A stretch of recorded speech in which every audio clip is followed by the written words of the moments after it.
সবাইকে স্বাগত জানাচ্ছি জুলফিকার স্টিল প্রেজেন্স ডিবেট টুনাইটের আজকের বিশেষ আয়োজনে। আমি সোনিয়া হক আপনাদের সাথে আছি। আন্তর্জাতিক জাতিসংঘ শান্তিরক্ষী দিবস 2024 উপলক্ষে আমাদের আজকের এই বিশেষ আয়োজন এবং এই আয়োজনে আমরা আজকে আমাদের অতিথিদেরকে এরই মধ্যে আমাদের সাথে পেয়ে গেছি। তারা আজকে আমাদের সাথে আলোচনায় অংশ নিচ্ছেন। আমাদের সাথে আজকে আলোচনায় অংশ নিচ্ছেন lieutenant colonel Imtiaz Mahmud, BSP, AFWC, PSC পদাতিক। লেফটেন্যান্ট কর্নেল ইমতিয়াজ মাহমুদ যুক্ত হয়েছেন আমাদের সাথে যুক্ত হয়েছেন commodore Mohammad Nazmul Hasan, NNPP, BCGM, PCGMS, AFWC, PSC, BN. তিনি যুক্ত হয়েছেন আমাদের সাথে যুক্ত হয়েছেন জনাব মোহাম্মদ মইনুল ইসলাম, এনডিসি, অতিরিক্ত আইজি। অসংখ্য ধন্যবাদ আজকের দিনে আমাকে সময় দেওয়ার জন্য এবং আজকে আমাদের এই আলোচনায় অংশ নেওয়ার জন্য। আমি আলোচনাটা শুরু করতে চাই, আসলে অনেক কিছুই জানি না, আপনাদের কাছ থেকে জেনে নিতে চাই। আমি শুরুর প্রশ্নটাই করতে চাই লেফটেন্যান্ট কর্নেল ইমতিয়াজ মাহমুদ আপনাকে দিয়ে।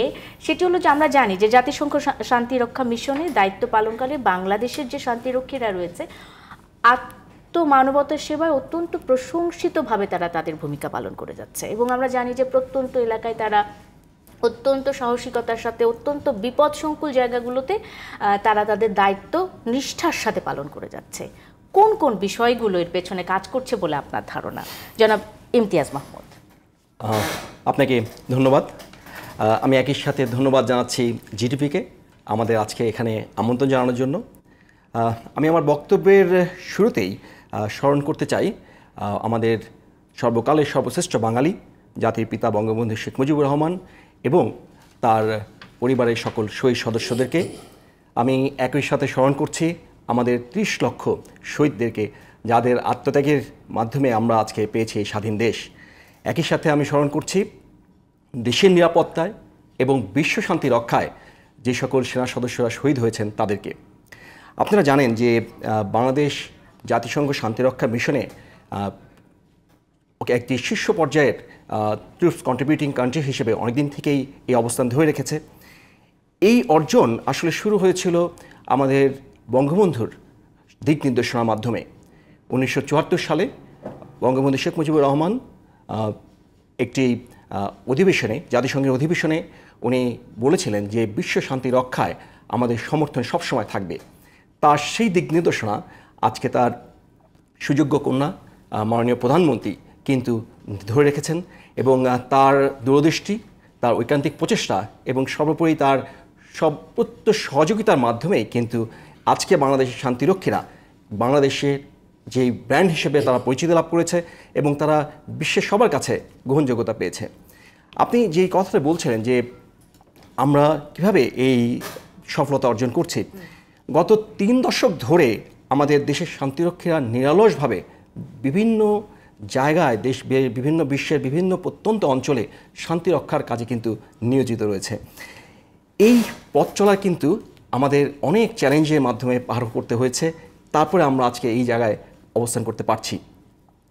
এক্ষেত্রে সবচেয়ে গুরুত্বপূর্ণ যে জিনিসটা আমার কাছে মনে হয় সেটা হচ্ছে আমাদের প্রশিক্ষণ। আমাদের যে প্রশিক্ষণটা আমরা দিয়ে থাকি, আপনি যদি আমি উদাহরণ হিসেবে বলতে চাই যে একটা কন্টিনজেন্ট মিশন যখন কোথাও নিয়োজিত হবে তার আগে যখন তাকে নির্দিষ্ট করা হয় তখন তারা সেই ক্যান্টনমেন্টেই তাদের কিন্তু প্রি ডিপ্লয়মেন্ট প্রশিক্ষণটা শুরু করে দেন। সেখানে তারা ফোকাস করেন ওই মিশনের ম্যান্ডেটস উপরে ট্রেনিং, রুলস অফ এঙ্গেজমেন্ট, ওই মিশনের স্ট্যান্ডিং অর্ডার প্রসিডিউর কী আছে তার উপরে, যার ফলে তারা কিন্তু ক্যান্টনমেন্টে থাকা অবস্থাতেই বাংলাদেশে তারা কিন্তু প্রি ডিপ্লয়মেন্ট ট্রেনিংটা লাভ করেন। এরপরে তারা চলে আসেন Bangladesh institute of piece support operation and training, এখানে আসার পরে তাদেরকে আরও উন্নত প্রশিক্ষণ দেওয়া হয় এবং ফাইনালি সে যখন কন্টিনজেন্টটা মিশনে মোতায়েন হয় তখন কিন্তু সে সেই এলাকার ম্যান্ডেট, সেই এলাকার যে চ্যালেঞ্জ, সে ব্যাপারে কিন্তু সে একটা পূর্ণ ধারণা পেয়ে যায় এবং সে প্রস্তুত তখন যে কোনো চ্যালেঞ্জ নেওয়ার জন্য। মূলত এই জিনিসগুলোই আমাদের কিন্তু যুগ যুগ ধরে চলে আসছে এবং যেই কারণে আজকে বাংলাদেশ শান্তিরক্ষীরা এত সফলতা অর্জন করতে পারছে। ধন্যবাদ। ডিসিপ্লিনটা তো অনেক বড় বিষয়, নিশ্চয়ই তারা অনেক বেশি ডিসিপ্লিনের মধ্যে আসলে এই বিষয়গুলো প্রশিক্ষণগুলো নিচ্ছে। আমি একটু চলে যেতে চাই কমোডর মোহাম্মদ নাজমুল হাসানের কাছে। জনাব কমোডর মোহাম্মদ নাজমুল হাসান, আমরা শুনছিলাম লেফটেন্যান্ট কর্নেল ইমতিয়াজ মাহমুদের কাছে তাদের সফলতার কথাগুলো, তারা কিভাবে আসলে এত সাকসেসফুলি তাদের মিশনগুলো চালিয়ে যাচ্ছেন তিনি বলেছেন। আমি আপনার কাছে একটু জানতে চাই যে জাতিসংঘের অধীনে যে দেশগুলোতে বাংলাদেশের শান্তিরক্ষীরা কাজ করছে তারা সেই সব দেশের জনগণের কাছে খুব জনপ্রিয়, মানে তারা জনগণরা খুব পছন্দ করে সেই সব এলাকার মানুষ। কি কারণে আসলে, মানে আমরা নিজেরা কিন্তু খুব বেশি ভয় পাই না, তারা কিভাবে এত ভালোবাসে আপনাদেরকে? ধন্যবাদ আপনাকে এবং জিটিভির দর্শকদেরকে আমি ধন্যবাদ জানাচ্ছি। আমার বক্তব্যের শুরুতেই আমি শ্রদ্ধাভরে স্মরণ করছি আমাদের জাতির পিতার নাম, যিনি নিজেই ছিলেন একজন শান্তির পায়রা, শান্তির প্রতীক। আর তার ফলশ্রুতিতে 1973 সালে তিনি জুলিও কোরি পদক পেয়েছেন শান্তির কারণে। এবং আপনি জেনে খুশি হবেন যে এই জাস্ট গত সপ্তাহে বা তার আগের সপ্তাহে মাননীয় প্রধানমন্ত্রী, তার সুযোগ্য কন্যা, উনি অনুমোদন দিয়েছেন বঙ্গবন্ধু বিশ্ব শান্তি পদক নামে একটা পদক প্রবর্তিত হতে যাচ্ছে আগামী বছর থেকে। এবং সেই অনুযায়ী শুধু দেশে না, বিশ্বে যারা বিশ্ব শান্তি রক্ষায় কাজ করবে তাদেরকে এই পদকটা দেওয়া হবে। তো এবার আমি আসি আপনার এই কথায়, বাট তার আগে আমি একটু বলতে চাই যে আমাদের সংবিধানের আর্টিকেল 25 যদি আপনি দেখেন তাহলে সেখানে বলা আছে promotion of international piece, security and solidarity. এখন এই যে পিসের যে জায়গাটা, সেখান থেকে কিন্তু আজকের যে অনুষ্ঠানের প্রতিপাদ্য বিষয় সেটা হচ্ছে যে fit for the future, better building together.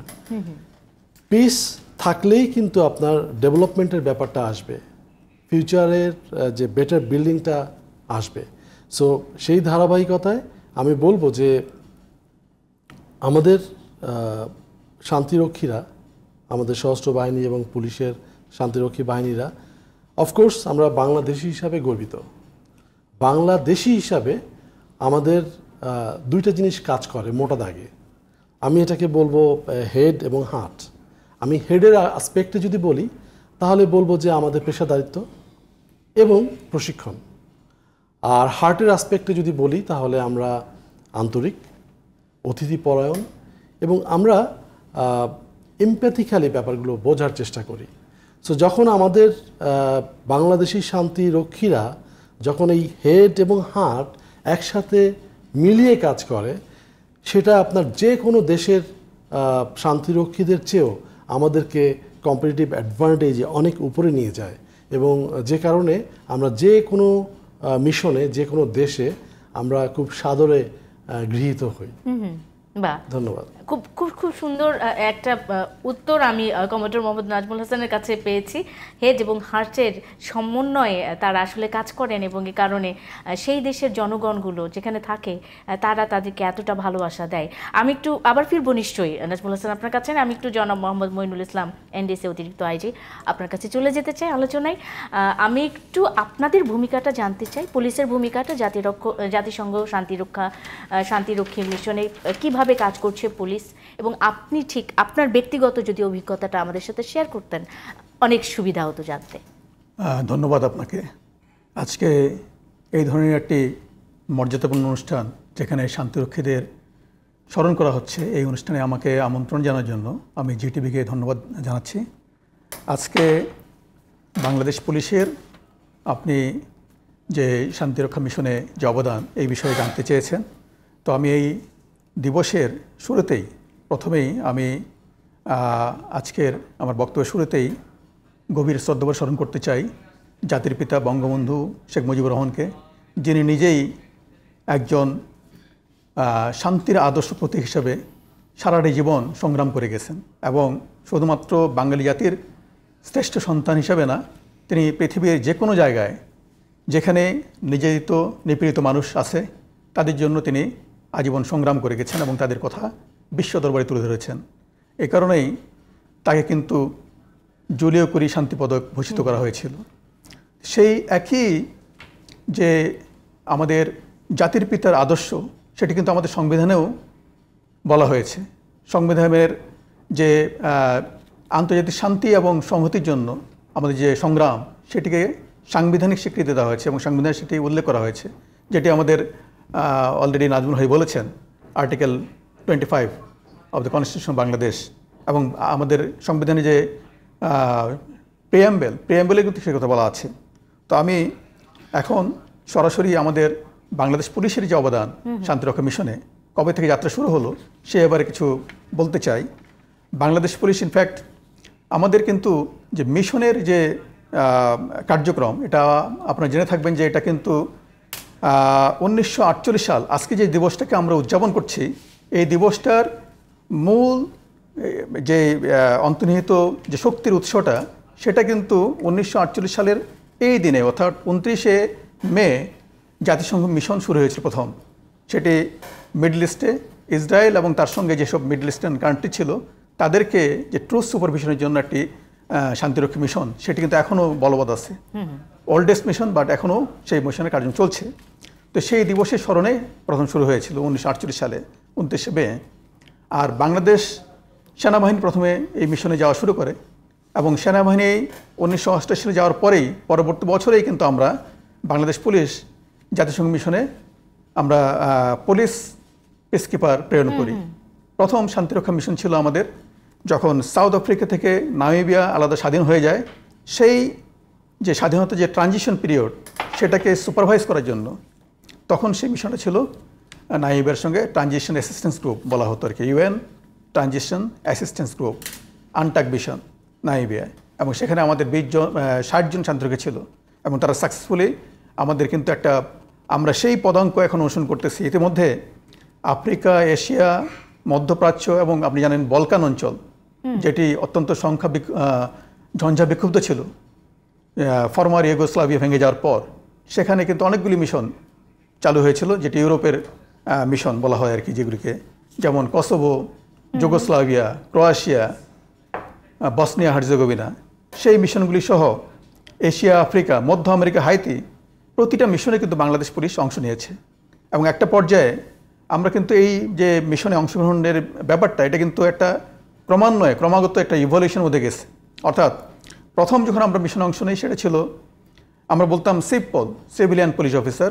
আমরা সিলেক্টেড হতাম আমাদের বিভিন্ন ক্রাইটেরিয়ার ভিত্তিতে, সেভাবে যেতাম। বাট পরবর্তীতে এটা জাতিসংঘের যে বিভিন্ন যে ডক্ট্রিন, সেই চেঞ্জের ফলে পরবর্তীতে আমরা ইন্ডিভিজুয়াল পুলিশ অফিসার পাশাপাশি ফার্ম পুলিশ ইউনিট প্রেরণ করা শুরু করি। এবং সেটা 2005 সাল থেকে বিভিন্ন জায়গায় পুলিশের কন্টিনজেন্ট হিসাবে তারা বিভিন্ন জায়গায় মিশনে যেত এবং তারা বিভিন্ন রকম কার্যক্রম সম্পন্ন করত। তো সর্বশেষ আমাদের যে পরিসংখ্যান, এর মধ্যে আমাদের মোট 21টা দেশে জাতিসংঘ যেসব জায়গায় মিশন প্রেরণ করেছে তার মধ্যে 21টা দেশে 23টি মিশন, কোনো কোনো দেশে একাধিক মিশন ছিল। মোট 23টি মিশনে 21,453 জন শান্তিরক্ষী অংশ নিয়েছে। এটা কিন্তু একটা বড় সাকসেস। তো আমরা আসলে এটা একটা বড় ব্যাপার। তবে আপনি জানেন যে এই কার্যক্রমটা মোটেই খুব চ্যালেঞ্জিং।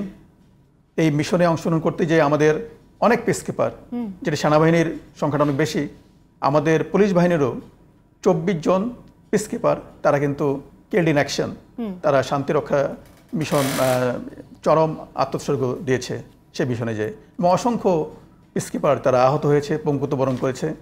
তো আমরা তাদেরকে আজকের এই দিনে তাদেরকেও শ্রদ্ধাভরে স্মরণ করি। অবশ্যই শ্রদ্ধাভরে আমরা তাদেরকে স্মরণ করছি। দেশের সীমানা পেরিয়ে আরেকটি দেশের শান্তি রক্ষায় যারা ভূমিকা রাখছে এবং তাদের এই আত্মোৎসর্গ করা, আমরা অবশ্যই তাদেরকে শ্রদ্ধাভরে স্মরণ করছি। আমি ফিরবো নিশ্চয়ই জনাব মোহাম্মদ মঈনুল ইসলাম আবারও আপনার কাছে। আমি একটু চলে আসতে চাই লেফটেন্যান্ট কর্নেল ইমতিয়াজ মাহমুদ আপনার কাছে আবারও ওই একই ধরনের প্রশ্ন, যেটি আসলে মানে জাতিসংঘ শান্তিরক্ষা মিশনে আমরা জানি যে বাংলাদেশের অভিজ্ঞতা প্রায় 3 যুগেরও বেশি, এবং এই সময়ের মধ্যে বিভিন্ন জায়গায় সংঘাতের যে গতি প্রকৃতি সেটাও কিন্তু চেঞ্জ হয়েছে।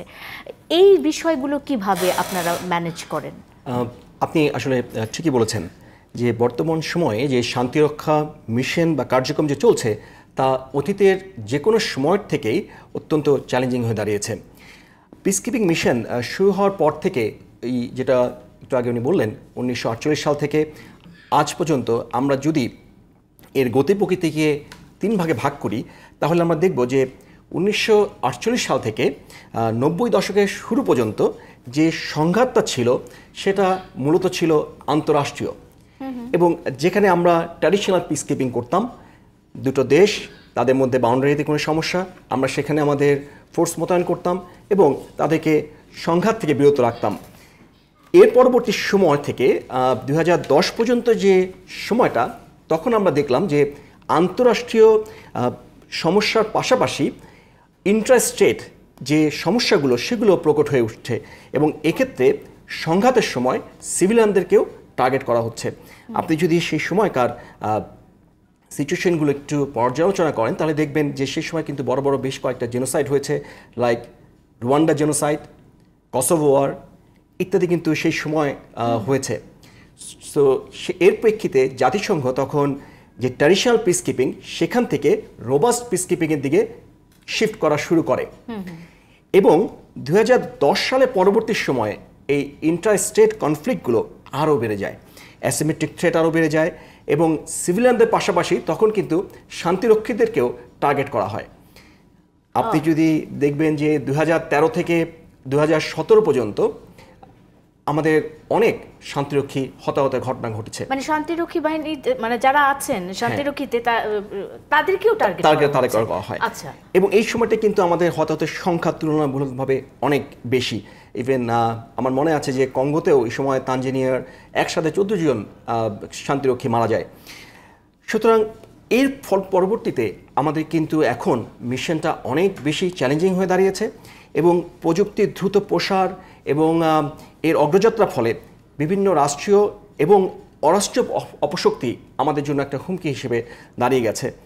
বিভিন্ন সশস্ত্র গোষ্ঠীগুলো তারা টেরোরিজমকে তাদের একটি কৌশল হিসেবে অবলম্বন করছে, এবং এর ফলে তারা নতুন প্রজন্মের অস্ত্রশস্ত্র ব্যবহার করছে, একই সাথে তারা ইম্প্রোভাইজ এক্সপ্লোসিভ ডিভাইস এবং তার সাথে স্থল মাইনের মতো ভয়ঙ্কর ধ্বংসাত্মক অস্ত্র ব্যবহার করছে সিভিলিয়ানদের বিরুদ্ধে এবং অলসো এই শান্তিরক্ষীদের বিরুদ্ধে। কিছু কিছু এলাকায় কনফ্লিক্ট ডাইমেনশন আমরা দেখেছি এমনভাবে চেঞ্জ হয়েছে যে তারা হয়তো ইউএনের এগেনস্টেই অবস্থান গ্রহণ করছে। এছাড়াও আমাদের যে কন্টিনজেন্টগুলো বিভিন্ন সময় ডিপ্লয়মেন্টে যায়, তারা দেখা যায় যে তাদের যে সক্ষমতা তার থেকে 3 থেকে 4 গুণ বেশি এলাকার দায়িত্বে নিয়োজিত থাকে। সো এসব ক্ষেত্রেও আমাদের জন্য একটু চ্যালেঞ্জিং হয়ে যায়। তারপরও এই চ্যালেঞ্জ মোকাবেলায় আমরা সবসময় আমাদের উন্নত প্রশিক্ষণের মাধ্যমে, আমাদের সরঞ্জামাদি বৃদ্ধির মাধ্যমে আমরা চ্যালেঞ্জগুলো মোকাবেলা করে আসছি।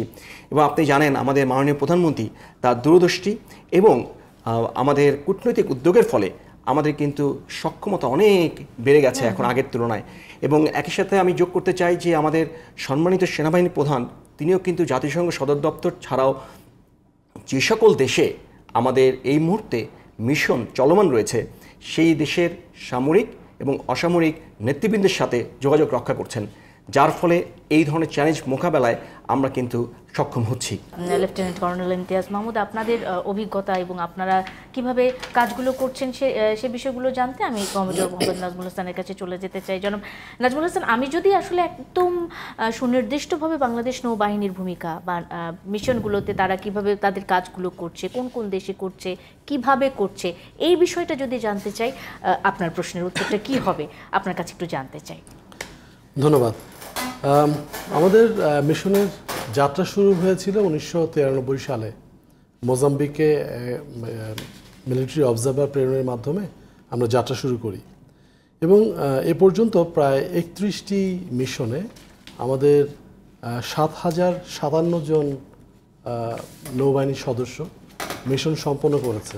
তার মধ্যে আপনি জেনে খুশি হবেন যে প্রায় 45 জনের মতো female soldiers and officers involved. এখন এই মিশনের আমাদের বর্তমান যে ডেপ্লয়মেন্টগুলো আছে, এই মুহূর্তে আমরা 7টা দেশে আমাদের কর্মকর্তা এবং নাবিকরা কাজ করে যাচ্ছে। তার মধ্যে একটা আছে যে ইউনিফিল লেবাননে। আপনি জানেন যে এটাই পৃথিবীর একমাত্র ম্যারিটাইম টাস্ক ফোর্স, আচ্ছা, যে টাস্ক ফোর্সে পৃথিবীর প্রথম সারির নৌবাহিনীর সাথে কাঁধে কাঁধ মিলিয়ে আমরা কাজ করে যাচ্ছি। এবং এটা ছাড়াও আপনার ইউনিমিস যেটা সুদানে কাজ করে, সেখানে আমাদের একটা কন্টিনজেন্ট আছে। এখানে নৌ কমান্ডো এবং অন্যান্য নৌ সদস্যর দ্বারা এই কন্টিনজেন্টটা পরিচালিত হয়। এটা অপারেশন লাইফ লাইন হিসাবে কাজ করে থাকে। আমি যদি পরবর্তীতে এই ব্যাপারে বলার সুযোগ পাই, আমি হয়তো বা এই দুটো অপারেশন সম্পর্কে আরো বেশি কথা বলতে পারবো। অবশ্যই অপারেশন লাইফলাইন অ্যান্ড ইউনিফিলে যেটা চলতেছে। ওকে ফাইন, আমি নিশ্চয়ই জেনে নেব নাজমুল হাসান আপনার কাছে। আমি চলে যেতে চাই জনাব মোহাম্মদ মঈনুল ইসলাম আপনার কাছে। আপনার পুলিশ বাহিনীর কাজ আমরা বাংলাদেশে জানি, আমরা দেখছি তারা একেবারে অতন্ত্র প্রহরীর মতোই সবসময় কাজ করছে, আমাদের প্রতি দায়িত্ব পালন করছে। মানে মিশনে গিয়ে, মিশন এলাকায় গিয়ে আইন শৃঙ্খলা রক্ষার ক্ষেত্রে পুলিশ কিভাবে কাজ করে, মানে এখানকার থেকে, দেশের ভেতরের থেকে তো দেশের বাইরে একটু আলাদা পরিবেশে গিয়ে তাদের কাজটা কেমন ভাবে? অবশ্যই এই কাজটা কিন্তু আমাদের, আমি যেটা প্রথমে আমি বলেছিলাম যে পুলিশের কার্যক্রম, ইনফ্যাক্ট পুরো ইউএন পিসকিপিং কার্যক্রম ক্রমাগত একটা বিবর্তনের মধ্যে দিয়ে যাচ্ছে এবং সেখানে পুলিশের কার্যক্রমে কিন্তু অনেক পরিবর্তন আসছে। ইনিশিয়ালি আমাদেরকে বলা হতো সিপপল, মানে সিভিলিয়ান পুলিশ অফিসার, আমরা যারা মিশনে যেতাম। গত ইয়েতে যেটা 2000-এর আগ পর্যন্ত এই ব্যবস্থাটা ছিল। এরপরে 2000 সালে শুরু হয় কন্টিনজেন্ট আকারে farm police unit, like small battalion. এটা একটা তারা যেন বিভিন্ন টাস্কিং করতে পারে তাদের উপর, যেটা ইন্ডিভিজুয়াল পুলিশ অফিসার তার পক্ষে সম্ভব না, সেরকম কন্টিনজেন্ট প্রেরণ করা শুরু হয়। তো তাদের কাজ কিন্তু ভিন্ন। তো আমি কাজের কথা যেটা বলছেন আপনি, কাজটা আসলে আমাদের পুলিশিং যে কার্যক্রম সেটার উপর ডিপেন্ড করে এবং মিশন ম্যান্ডেট কী আছে। প্রতিটা মিশন আপনি জানেন যে একটা ম্যান্ডেট নিয়ে একটা মিশন মানে চালু করা হয়। সিকিউরিটি কাউন্সিলের যে রেজুলেশন থাকে সেখানে কিন্তু পরিষ্কারভাবে পুলিশ কম্পোনেন্টের কাজ কী হবে, মিলিটারি কম্পোনেন্টের কাজ কী হবে, অন্যান্য কম্পোনেন্ট কী কাজ করবে সেগুলি বলা থাকে। তো আমাদের কাজের ক্ষেত্রে একটা বড় এটা হচ্ছে যে আমরা এখন যেটা দেখছি যে আমাদের ফার্ম পুলিশ ইউনিট, পাশাপাশি ইন্ডিভিজুয়াল পুলিশ অফিসার এবং স্পেশালাইজড যার কোনো অভিজ্ঞতা আছে, এই 3 ভাবে, এবং কোনো কোনো ক্ষেত্রে পুলিশ গার্ড ইউনিট 4 ভাবেও পুলিশরা মোতায়েন হয়ে থাকে বিভিন্ন পিসকিপিং মিশনে। এর মধ্যে ফার্ম পুলিশ ইউনিট যেটা বলছি, তাদের কাজটা কিন্তু মূলত একটা কন্টিনজেন্ট আকারে যাওয়া এবং সেখানে এই বাংলাদেশ থেকে তারা কিন্তু একটা কন্টিনজেন্ট ফর্ম করে তাদেরকে আলাদাভাবে প্রশিক্ষণ দেওয়া হয়। সেটা নিয়ে তারা একেবারে সাধারণত একটা 160 জন বা 180 জন এই সংখ্যক একটা সদস্য সহ, তার একজন কমান্ডার সহ, এবং ওইখানে command element, command and operation component, এরপরে লজিস্টিক্স কম্পোনেন্ট এবং এক্সিকিউটিভ কম্পোনেন্ট আর সাপোর্ট স্টাফ এবং ট্রেড পিপল যারা বিভিন্ন ধরনের কাজ করবে, সাহায্যকারী হিসেবে কাজ করবে, সবাই কিন্তু মিশনে প্রেরণ করা হয়। এবং তারা ওই মিশনের এইটি ফার্ম পুলিশ ইউনিটের 3টা মূল কাজ থাকে।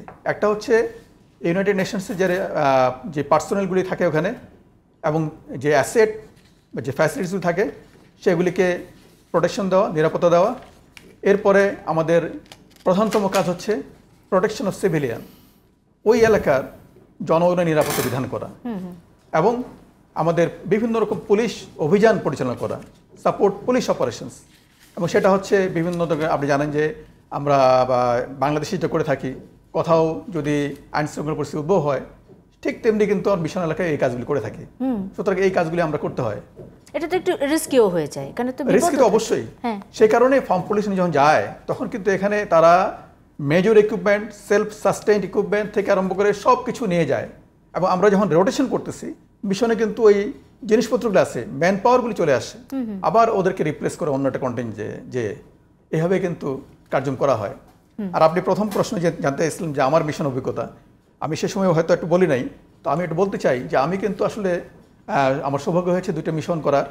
একটি ছিল কসোভো, যেটি আমাদের লেফটেন্যান্ট কর্নেল ইমতিয়াজ বলেছেন ইতিমধ্যে, যে কসোভো মিশনটা কিন্তু পুলিশের জন্য একটা খুব চ্যালেঞ্জিং মিশন ছিল, কারণ সেটি প্রথম একটা প্যারাডাইম শিফট, যে মিশনের যে কনসেপ্ট পিসকিপিং মিশন পুলিশের জন্য, অর্থাৎ পুলিশ এর আগে দায়িত্ব পালন করতো লাইক মনিটরিং করা, অবজারভার করা হিসাবে কাজ করা। তো কসোভো মিশন থেকে আমরা এক্সিকিউটিভ পুলিশিং ম্যান্ডেট, অর্থাৎ বাংলাদেশে যেভাবে আমরা পুলিশে কাজ করি, ফুল পুলিশিং পাওয়ার, অথরিটি সেভাবে সবকিছু নিয়ে সেখানে শুরু করলেন। আমরা শুরু করেছি হ্যাঁ। এবং এটা আমরা ভাগ্যবান, আমরা সৌভাগ্যবান যে আমরা ওয়ান অফ দ্য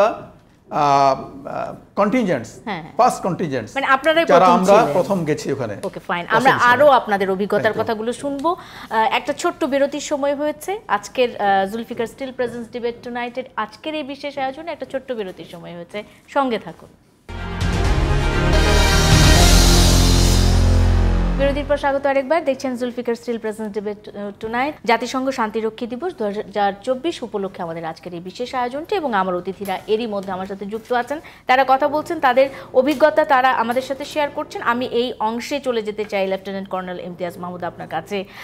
আমরা মানে সেনাবাহিনীর ভূমিকা নিয়ে আমরা শুনেছি, মানে বাংলাদেশ সেনাবাহিনীর যে শান্তিরক্ষীরা আন্তর্জাতিক জাতিসংঘ মিশনে বিভিন্ন গুরুত্বপূর্ণ দায়িত্বে নিয়োজিত আছে, সেটা আমরা নিয়ে কথা বলছিলাম। তারা কোথায় কোন পদে দায়িত্ব পালন করছেন এটি একটি বিষয় আছে, কিংবা জাতিসংঘ শান্তিরক্ষা মিশনে সব কিছু মিলিয়ে বাংলাদেশ সেনাবাহিনী যে কাজ করছে, তাদের যে কার্যক্রমটা কিভাবে চলছে, আপনার ব্যক্তিগত কিছু অভিজ্ঞতাও তো রয়েছে, একটু বলবেন প্লিজ। জাতিসংঘে শান্তিরক্ষা মিশনে বাংলাদেশ সেনাবাহিনীর পারফরমেন্স যেভাবে আমরা দেখি যে তারা এখন একটা ব্র্যান্ডে পরিণত হয়েছে, যেটা আমি আপনাকে আগেও বলেছি, এবং আন্তর্জাতিক পরিমণ্ডলে আমাদের সুনাম কিন্তু অনেক বৃদ্ধি পেয়েছে। এখানে মূলত বাংলাদেশ সেনাবাহিনীর সদস্যরা যখন মিশন এলাকায় মোতায়েন হয়, তারা 3টি দায়িত্ব পালন করে থাকে। প্রথমত কন্টিনজেন্ট মিশন হিসেবে তারা ডিপ্লয়মেন্টে যায়, যেখানে একটি ইউনিট তাদের নিজস্ব অস্ত্র, জনবল, যানবাহন নিয়ে ডিপ্লয়মেন্টে যায় এবং সেখানের শান্তি রক্ষায় নিয়োজিত থাকে। দ্বিতীয়ত আমাদের স্টাফ মিশন হয়, যেখানে একজন শান্তিরক্ষী যে কোনো হেডকোয়ার্টার্সে স্টাফের দায়িত্ব পালন করে থাকেন। এবং তৃতীয় হলো আমাদের অবজার্ভার মিশন, যেখানে একজন শান্তিরক্ষী ইউএনের দূত হিসেবে অস্ত্রবিহীন অবস্থায় কিন্তু মোতায়েন হন, যা অত্যন্ত ঝুঁকিপূর্ণ। আমি আমার ব্যক্তিগতভাবে আমি 2টো মিশন করেছি। প্রথম মিশনে আমি কন্টিনজেন্ট সদস্য হিসেবে কঙ্গোতে করেছি, এবং দ্বিতীয় মিশনে আমি সাউথ সুদানে অবজারভার হিসেবে নিয়োজিত ছিলাম। এবং আমি এখানে বলতে চাই যে আমার যে দ্বিতীয় মিশনটি ছিল, সেটি ছিল কিন্তু অত্যন্ত ঝুঁকিপূর্ণ এবং গুরুত্বপূর্ণ। এই দায়িত্ব পালনকালে অনেক সময় আমাকে জীবনের ঝুঁকি নিয়ে এই বিদ্রোহীদের সাথে আলোচনা করার জন্য তাদের অধ্যুষিত এলাকায় যেতে হতো, এবং বিভিন্ন বিবাদমান গোষ্ঠীর মধ্যে যে শান্তি চুক্তিগুলো ছিল, সেগুলোর অগ্রগতি পর্যালোচনা করার জন্য কোনো রকম প্রোটেকশন ছাড়াই আমাকে দুর্গম অঞ্চলে যেতে হতো। তা ছিল অত্যন্ত ঝুঁকিপূর্ণ। এবং এ সময় আমি বলবো যে ইয়াম্বিওতে আমি যেখানে যে অঞ্চলে নিয়োজিত ছিলাম, সেখানকার বিদ্রোহীদের সাথে সরকারি বাহিনীর শান্তি আলোচনায় আমি বেশ গুরুত্বপূর্ণ ভূমিকা পালন করতে পেরেছিলাম, এবং যার ফলে এই শান্তি চুক্তির ফলে সেই এলাকার সংঘাত সম্পূর্ণরূপে বন্ধ হয়ে গিয়েছিল। এছাড়াও আমাদের সেনাবাহিনীর সদস্যরা কিন্তু এই শান্তিরক্ষা ছাড়াও উন্নয়নমূলক অনেক কর্মকাণ্ড করে থাকে।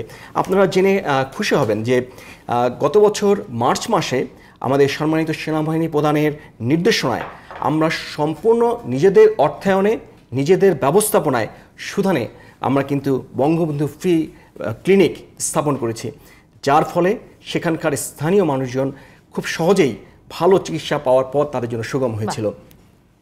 একইভাবে আমাদের সিজিএস মহোদয় এই গত 22 তারিখে সেন্ট্রাল আফ্রিকান রিপাবলিকে গিয়েছিলেন।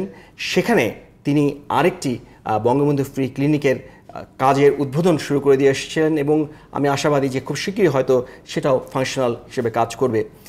এছাড়াও কিন্তু আমরা এই ইউএন মিশনে যে শুধু কাজ করছি তা না, আমরা এখানে আরও বন্ধুত্ব তৈরি করছি অনেক দেশের সাথে। আমাদের বন্ধু দেশ পেরুকে আমরা তাদের ইউএন মিশনের জন্য একটি ROV উপহার হিসেবে প্রদান করেছি, যেটি হচ্ছে রিমোটলি অপারেটেড ভেহিকেল, যেটি আইডির বিরুদ্ধে তারা মিশন এলাকায় ব্যবহার করতে পারবে। আমাদের সেনাবাহিনী প্রধান গত 5ই মে আনুষ্ঠানিকভাবে তাদের হাতে এই ROV হস্তান্তর করেন। মানে আমরাও এতটা সমৃদ্ধ। জি, এটা সম্পূর্ণ আমাদের নিজস্ব প্রযুক্তিতে এটা তৈরি হয়েছে। এবং এই যে আমাদের অবদান, এর ফলে কিন্তু শুধু ইউএন মিশনেই যে আমরা নতুন নতুন ইউএন মিশনের জন্য আমরা অফার পাচ্ছি তা না, এছাড়াও কিন্তু আমাদের বিভিন্ন জায়গায় জনশক্তি রপ্তানির যে ব্যাপারটা আছে, সেটা কিন্তু সুযোগ তৈরি হচ্ছে। আপনারা জেনে থাকবেন যে কুয়েত পুনর্গঠনের আওতায় আমরা কিন্তু জনশক্তি পাঠিয়ে থাকি, এবং আমাদের সম্মানিত সেনাবাহিনী প্রধানের ঐকান্তিক চেষ্টায় আমরা কিন্তু আরও কয়েকটি জায়গায় আমাদের জনশক্তি রপ্তানির কাজে অনেক দূর এগিয়ে গেছি। এটা সরকারিভাবে যাচ্ছে? জি, সরকারিভাবে আমাদের প্রশিক্ষণেরও তো নিশ্চয়ই প্রশিক্ষণ অবশ্যই, তারা প্রশিক্ষিত সৈনিককে আমরা পাঠাচ্ছি যারা এই প্রশিক্ষণের কথা আমি বলছিলাম যে আমাদের এখানে যে প্রশিক্ষণের যে ধারাবাহিক যে সিস্টেমে প্রশিক্ষণ আমরা দিয়ে থাকি সেটা বিশ্বে খুব কম দেশেই তারা এই ধরনের সিস্টেমেটিক প্রশিক্ষণ দেওয়ার ব্যবস্থা করতে পারে, যেটা আমাদের জন্য আমি বলবো যে একটা বিরাট অর্জন। আপনি অলরেডি আমি বিপসটের কথা বলেছি এবং সেখানে কিন্তু শুধু দেশি না বিদেশি অনেক শান্তিরক্ষীরা বিপসটে এসে কিন্তু প্রশিক্ষণ নিয়ে থাকে এবং এর ফলে আমাদের সুনাম কিন্তু আরও উত্তরোত্তর বৃদ্ধি পাচ্ছে। অবশ্যই অবশ্যই, আমি নিশ্চয়ই আবারও আসবো সময় পেলে। আমি একটু কমোডর মোহাম্মদ নাজমুল হাসানের কাছে চলে যেতে চাই, তার ব্যক্তিগত অভিজ্ঞতাটাও আমি একটু জেনে নিতে চাই। এতগুলো মিশনে আপনি আছেন, আপনি কাজ করেছেন, কি কি দেখেছেন, কোন কোন দেশের, মানে এক একটা দেশের প্রেক্ষাপট তো এক এক রকমের। আপনার অভিজ্ঞতাটা নিশ্চয়ই আপনি আমাদের সাথে একটু শেয়ার করবেন এবং আপনার কাছে তো কিছু অপারেশনের কথাও আমরা জানতে চাচ্ছিলাম, সেগুলো যদি একটু বলতেন। ধন্যবাদ। আমি আপনার প্রথম অংশের উত্তরটা আগে দিচ্ছি, সেটা হচ্ছে যে আমার ব্যক্তিগত অভিজ্ঞতা 2009 এবং 10 সালের এই সময়টাতে আমি কঙ্গোতে কাজ করেছি জাতিসংঘের আন্ডারে। আমি একজন টিম লিডার হিসেবে কাজ করেছিলাম এবং আপনি জানেন যে টিম লিডার একটা টিম সাইটে রেইনবো প্যাটার্নে ডিপ্লয়মেন্টটা হয়ে থাকে। বিভিন্ন দেশের অফিসাররা এখানে আসে এবং মজার ব্যাপার হচ্ছে যে আমরা ইউনিফর্ম থাকতাম কিন্তু আমাদের কাছে কোনো অস্ত্র ছিল না। আর আমরা দুর্যোগপূর্ণ যেখানে গোলযোগ হচ্ছে এমন একটা জায়গায় আমরা পিস কিপিং করতাম। এটা কতটা ঝুঁকিপূর্ণ এটা আসলে আপনি চিন্তা করতে পারবেন না। এই জন্য সাবেক জাতিসংঘের মহাসচিব উনি হচ্ছে ড্যাগ হ্যামারস্কল্ড, উনি বলেছিলেন যে peace keeping is not a job for the soldiers but only the soldiers can do it. So এই যে আমার কঙ্গোর জঙ্গলের যে অভিজ্ঞতা প্রায় 1 বছরের, আমরা বিভিন্ন জায়গায় যেতাম অস্ত্র ছাড়া, আমরা রেবেলদের সাথে কথা বলতাম এবং কঙ্গোর যে অথরিটি তাদের সাথে কথা বলে আমাদের কাজ ছিল বেসিক্যালি মেডিয়েট করা এবং ইনফরমেশনগুলো আমাদের ইভেন্ট হেডকোয়ার্টারে দেওয়া সো দ্যাট তারা তাদের স্ট্র্যাটেজি নিতে পারে। এখন ওই আমাদের নৌবাহিনীর অপারেশনস যেগুলো বলছেন যে আমাদের নৌবাহিনীর বর্তমান মিশন এটা ইউনিফিল হিসাবে আছে, এটা ম্যারিটাইম টাস্ক ফোর্স। আমাদের বর্তমান মাননীয় প্রধানমন্ত্রীর ঐকান্তিক প্রচেষ্টায় 2010 সালে এই সর্বপ্রথম এই একমাত্র ম্যারিটাইম টাস্ক ফোর্স পৃথিবীতে যেখানে বাংলাদেশ 2টা জাহাজ দিয়ে শুরু করে এবং পরবর্তীতে 2014 সালে এই জাহাজগুলো আমরা রিপ্লেস করি অন্য জাহাজ দিয়ে এবং তারপরে আবার 2018 সালে আবার রিপ্লেস করি। সর্বশেষ 2020 সালে বিএনএস সংগ্রাম নামে আমাদের যে জাহাজটা সেটা এখন কর্মরত আছে এবং আমার সৌভাগ্য হয়েছিল এই জাস্ট কিছুদিন আগেই বিএনএস সংগ্রামের মেডেল প্যারেড অনুষ্ঠানে প্রধান অতিথি হিসাবে যোগ দেওয়ার জন্য। আপনি সত্যি জেনে খুশি হবেন যে আমি ম্যারিটাইম টাস্ক ফোর্স কমান্ডারের সাথে কথা বলেছি, আমি ওই ইউনিফিলের যে ফোর্স কমান্ডার তার সাথে কথা বলেছি, আমি লেবানন নেভির যে নৌবাহিনী প্রধান তার সঙ্গে কথা বলেছি এবং সবাই আমাদের বাংলাদেশ নৌবাহিনীর ভূয়সী প্রশংসা করেছেন। এবং এটা কিন্তু শুধু আমাদের নৌবাহিনী না, এটা বাংলাদেশের জন্য একটা সম্মান, কারণ কাউন্টার পার্টে যারা আছে তারা সব টার্কি, তারপরে আপনার ইন্দোনেশিয়া, সমস্ত প্রথম সারির নৌবাহিনীগুলোর সাথে আমরা কাজ করছিলাম। এখন এই যে আমাদের যে অপারেশনটা এই 10,000 মাইল দূর থেকে আমরা যে অপারেট করি, এটাকে যদি আমি একটু ডেটার বাইরে যদি আমি একটু অ্যানালাইসিস করে বলতে চাই তাহলে এটাকে আমি 3-4 অ্যানালাইসিস করবো। ফার্স্ট স্ট্র্যাটেজিক এখানে যে ব্যাপারগুলো আছে, আমাদের অপারেশন এনভায়রনমেন্ট সম্পর্কে আমরা ওয়াকিবহাল হচ্ছি। দেখেন মেডিটেরিয়ানের সমুদ্রটা কিন্তু উত্তাল থাকে, যেটা আমাদের জন্য অনেক ভালো, আমি বলবো প্রশিক্ষণের জন্য ভালো। আমরা ওই বৈরী পরিবেশে আমাদের নাবিকরা অভ্যস্ত হচ্ছে। দেন আসেন যে অপারেশনাল রিচ, এই যে 10,000 মাইল দূর থেকে যে কাজ করার যে ব্যাপারটা অপারেশনাল রিচ, এটাও আমরা গেইন করছি। স্ট্র্যাটেজিক আরেকটা পার্ট আছে সোশিও ইকোনমিক ডেভেলপমেন্টে। আমাদের এই যে নৌ সদস্যরা তারা যে রেমিটেন্সটা আনছে, এটা কিন্তু আমাদের বাংলাদেশের সোশিও ইকোনমিক ডেভেলপমেন্টে ভূমিকা রাখছে। এখন এগুলাকে যদি আপনি অল টুগেদার বলেন তাহলে আমি বলবো যে আমরা কিন্তু বাংলাদেশকে ব্র্যান্ডিং করছি, অর্থাৎ বিদেশে বাংলাদেশ যে একটা ক্যাপাবল নেশন সেটাকে আমরা ব্র্যান্ডিং করছি। এবং এটার শুধুমাত্র ডিপ্লোমেসিতে না, এটাকে আপনি বলতে পারেন যে বাংলাদেশের একটা সফট পাওয়ার হিসাবে আমাদের এই যে কন্ট্রিবিউশনগুলো এগুলো কাজ করছে। অপারেশনাল আসপেক্টে যদি দেখেন তাহলে দেখবেন যে আমরা ইন্টার অপারেবিলিটি, অর্থাৎ বিভিন্ন দেশের জাহাজের সাথে আমরা কথা বলছি, এক্সারসাইজ করছি, এতে আমাদের কিন্তু ইন্টার অপারেবিলিটি বেড়ে যাচ্ছে। এছাড়াও আমাদের সাস্টেনেন্স বলে একটা ব্যাপার আছে, যে আমার লজিস্টিক্স এবং আপনার মেনটেন্যান্সের যে ব্যাপারগুলো আছে, এগুলোকে মোটা দাগে যদি আপনি সাস্টেনেন্স বলেন তাহলে সেটাও আমার অ্যাচিভ হচ্ছে। আর স্ট্র্যাটেজিক লেভেলে যেটা আমার অ্যাচিভ হচ্ছে সেটা হচ্ছে আমরা সরাসরি ওইখানে গিয়ে শুধু রেমিটেন্স ইনকাম করছি না, আমরা কিন্তু ট্রেনিং, আমাদের সাংঘাতিক ট্রেনিং ভ্যালু হচ্ছে এবং এক্সপেরিয়েন্স হচ্ছে, যেটা যে জন্য আমরা তৈরি দেশকে রক্ষার জন্য, যেটা আমাদের পরবর্তীতে কাজে লাগবে। আর চ্যালেঞ্জের কথা যদি বলেন তাহলে অফকোর্স আমাদের এখানে চ্যালেঞ্জ আছে।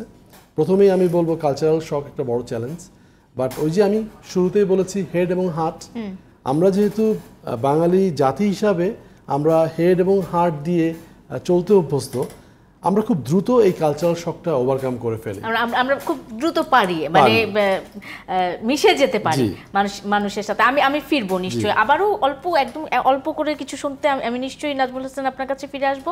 আমি একটু চলে যেতে চাই জনাব মোহাম্মদ মঈনুল ইসলাম। পুলিশকে প্রশিক্ষণ দেওয়ার জন্য, মানে পুলিশ বাহিনী থেকে বিশেষ কিছু সদস্যকে নিয়ে তাদেরকে একটা দেশের বাইরে একেবারে ভিন্ন পরিবেশে তাদেরকে শান্তি রক্ষার জন্য পাঠানোর জন্য একটা আলাদা প্রশিক্ষণের দরকার হয়, এটা আপনারা কিভাবে মেনটেন করেন? আপনি ঠিক বলেছেন, আসলে প্রশিক্ষণ একটা জাতিসংঘ মিশনে যাওয়ার জন্য বলতে পারেন এটা অবশ্যই পূর্ব শর্ত। আমাদের যে সদস্য মিশনে যান তাদেরকে আমরা আসলে ন্যাশন ওয়াইড সার্কুলার করার পর একটা প্রি স্ক্রিনিং করা হয়, যেটি পুলিশ হেডকোয়ার্টার্স করে থাকেন, এবং যারা সব কিছুতেই যোগ্য, অর্থাৎ তার যে ব্যক্তিগত প্রোফাইল আছে, যেখানে তার সার্ভিস রেকর্ড দেখা হয়, তার যে সার্ভিস এক্সপিরিয়েন্স সেটা দেখা হয়, নির্দিষ্ট একটা সময় আছে যে এই পর্যন্ত তাকে 2 বছর 5 বছর ডিপেন্ড করে তার পদের উপর যে কত বছর তাকে চাকরি করতে হবে সেটা দেখা হয়, এবং দেখা হয় যে তার কোনো হিউম্যান রাইটস ভায়োলেশন অথবা হিউম্যানিটেরিয়ান কোনো একটা ভায়োলেশন অথবা ডিসিপ্লিনে কোনো ম্যাটার্স সে হয়তো পানিশমেন্ট পেয়েছে, তারা কেউ যেতে পারে না। এই যে প্রি সিলেক্টেড যারা সব কিছু সিলেক্ট হলো, এদেরকে আমরা প্রশিক্ষণ দিই, এটা বলা হয় প্রি ডিপ্লয়মেন্ট ট্রেনিং। তো আমরা বাংলাদেশ পুলিশের যেটি আর্মির বিপশট আছে, আমাদেরও কিন্তু একটি ডেজিগনেটেড ট্রেনিং সেন্টার আছে, সেটি হচ্ছে পুলিশ ট্রেনিং সেন্টার টাঙ্গাইল। সেখানে যারা মিশনের জন্য প্রাথমিকভাবে সিলেক্টেড হয়, যে এরা মিশন করার জন্য যাবে, তাদেরকে কিন্তু আমরা ওখানে নির্ধারিত প্রশিক্ষণ, যেটি জাতিসংঘের গাইডলাইন অনুযায়ী 8 সপ্তাহ মিনিমাম, সেটি কিন্তু আমরা এর থেকে বেশি 3 মাসের প্রশিক্ষণ দিয়ে থাকি।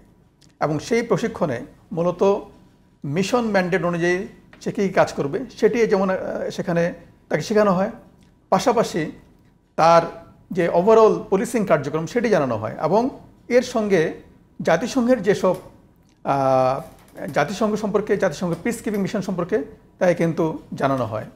এখানে আপনি জেনে খুশি হবেন যে আমাদের যে এখন যে মিশনগুলি আছে, সেই মিশনগুলি মূলত আফ্রিকান নেশনে ফ্রাঙ্কোফোন মিশন, যেখানে ফ্রেন্ডস জানাটা বাধ্যতামূলক।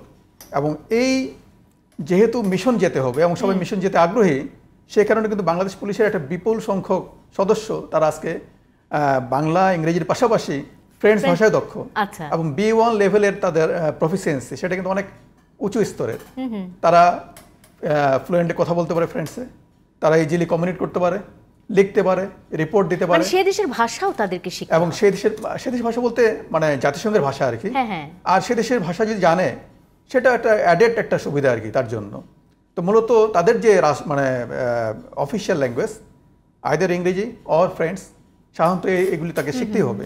এর পাশাপাশি তাকে ড্রাইভিং জানতে হয়, তাই কম্পিউটার সম্পর্কে ভালো দক্ষতা অর্জন করতে হয়, তাকে পাবলিক অর্ডার ম্যানেজমেন্ট সম্বন্ধে জানতে হয়, তাকে বিভিন্ন ট্যাকটিক্যাল যে অ্যাক্সেসগুলি আছে সেগুলি জানতে হয়, এবং সবগুলি কিন্তু উইথ হিউম্যান রাইটস কমপ্লায়েন্ট হতে হবে। সব কিছু হতে হবে জাতিসংঘের যে মানদণ্ড সেটি অনুযায়ী।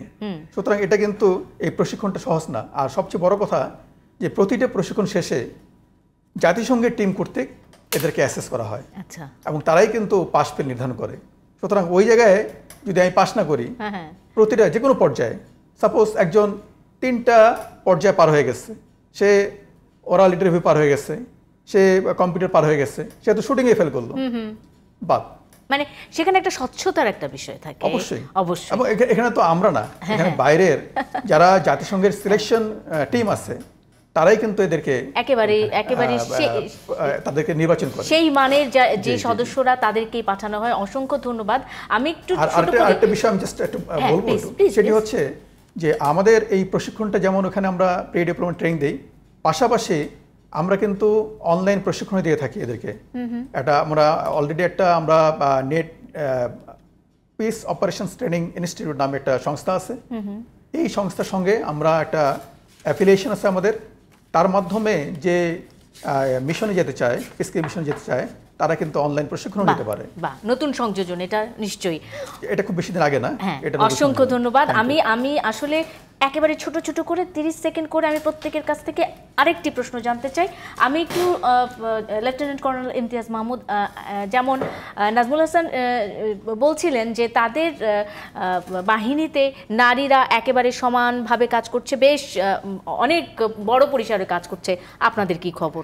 নারীদের মানে অগ্রাধিকারের কি বিষয় রয়েছে এখানে?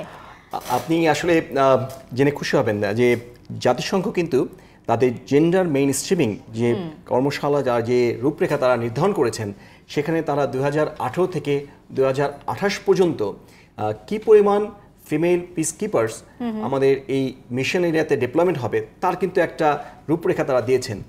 এবং এ ব্যাপারে আপনি জানবেন যে আমরা কিন্তু আমাদের সেনাবাহিনীতে আমাদের মাননীয় প্রধানমন্ত্রীর দূরদর্শিতার কারণে আমরা কিন্তু অনেক আগে থেকেই আমাদের সেনাবাহিনীতে ফিমেল অফিসারদেরকে অন্তর্ভুক্ত করা শুরু করেছিলাম, এবং পরবর্তীতে ফিমেল সৈনিকদেরকেও আমরা অন্তর্ভুক্ত করেছি। যার কারণে এই যে মেইন স্ট্রিম প্রোগ্রাম যেটা জাতিসংঘ দিয়েছে, সেটাতে কিন্তু আমরা খুব বেশি চ্যালেঞ্জের মুখে পড়িনি। আমাদের নারী সদস্যরা তারা অলমোস্ট আমাদের যে কোঠা দেওয়া আছে, অলমোস্ট যে লক্ষ্যমাত্রা দেওয়া আছে, তার কাছাকাছি আমরা পৌঁছে গেছি। এই মুহূর্তে আমাদের প্রায় 16% পিস কিপার্স হচ্ছে নারী। Very nice.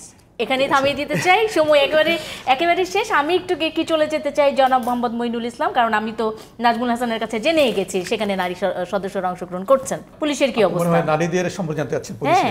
আচ্ছা, আমি বলবো যে আমাদের নারী সদস্যরা আসলে পুলিশে অত্যন্ত ভালোভাবে কাজ করছে। তারা যেমন দেশে কাজ করছে ভালোভাবে, ঠিক তেমনি কিন্তু মিশনেও তারা এটি ইন দ্য ইয়ার অফ 2000 সালে মূলত প্রথম নারী অফিসাররা মিশনে যোগদান করে। 5 জন অফিসার তখন প্রথমে যান। এরপরে আমরা কিন্তু একটা বড় ব্যাপার ঘটে যখন একটা কন্টিনজেন্ট, পুরো ফুল মানে অল ফিমেল কন্টিনজেন্ট, এটা বাংলাদেশ পুলিশের all female contingent as a FPU contingent, সংখ্যা কত? তারা 180 জন। আচ্ছা, ভেরি নাইস। এই সংখ্যক পুলিশ সদস্য তারা কিন্তু প্রথম 2010 সালে হাইতি মিশনে যায়। এই মিশনটা 2017 সালে ক্লোজ হয়ে গেছে। এরপরে কিন্তু আবার 2011 সালেও আমরা কঙ্গো মিশনে এই ফিমেল কন্টিনজেন্ট পাঠাই, এবং সেই আপনি জেনে খুশি হবেন যে সেই মিশনটা কিন্তু এখনো কঙ্গোতে কাজ করছে, এবং তারা অন্য কাজের পাশাপাশি যে কঙ্গো যে প্রধান যে এয়ারপোর্ট, কিনশাসা এয়ারপোর্ট, সেখানে তারা নিরাপত্তা বিধান করছে। অসংখ্য ধন্যবাদ জনাব মোহাম্মদ মইনুল ইসলাম। আমি কমোডর মোহাম্মদ নাজমুল হাসান, আপনার কাছে জানতে চাই নারী সদস্যের অংশগ্রহণগুলো বিষয়টা জানতে চাই, এবং সেই সাথে আরেকটা ছোট্ট বিষয় যোগ করি যে শুধুমাত্র কি প্রধানমন্ত্রী একজন নারী বলেই নারীদেরকে মানে এই অংশগ্রহণের সুযোগ দেওয়া হচ্ছে উইলিংলি? খুব জটিল প্রশ্ন করলেন। আমি বলবো যে না, আমাদের মাননীয় প্রধানমন্ত্রী উনি ওনার অনেক দূরদৃষ্টি সম্পন্ন, উনি নারী বান্ধব, একথাও সত্য। তবে পাশাপাশি আমাদের জাতীয় উন্নয়নের জন্য নারীদেরকে পিছিয়ে রাখার কোনো সুযোগ নাই। নৌবাহিনীতে নারী সদস্য, নৌবাহিনী আমরাই প্রথম বাহিনী যারা রেগুলার অফিসার হিসাবে নারী 2000 সালে কমিশন দিয়েছিলাম। এটা আমাদের ওই ইয়েটা আছে, এবং আমাদের বর্তমান শ্রদ্ধেয় নৌবাহিনী প্রধানের সরাসরি তত্ত্বাবধানে আমাদের এই যে জেন্ডার ইকুয়ালাইজেশন প্লাস আপনার ওভারসিজ অপারেশন সবগুলাই ওনার তত্ত্বাবধানেই হয়ে থাকে। অসংখ্য ধন্যবাদ আজকের মতো জনাব মোহাম্মদ মঈনুল ইসলাম, কমোডর মোহাম্মদ নাজমুল হাসান এবং লেফটেন্যান্ট কর্নেল ইমতিয়াজ মাহমুদ, তিনজনকে অসংখ্য ধন্যবাদ আজকের এই বিশেষ দিনে আমার সাথে যুক্ত হওয়ার জন্য, সময় দেওয়ার জন্য। আর যারা এতক্ষণ ছিলেন জুলফিকার স্টিল প্রেজেন্স ডিবেট টুনাইটের সাথে আজকের এই বিশেষ আয়োজনে, আপনাদেরও ধন্যবাদ। শুভরাত্রি।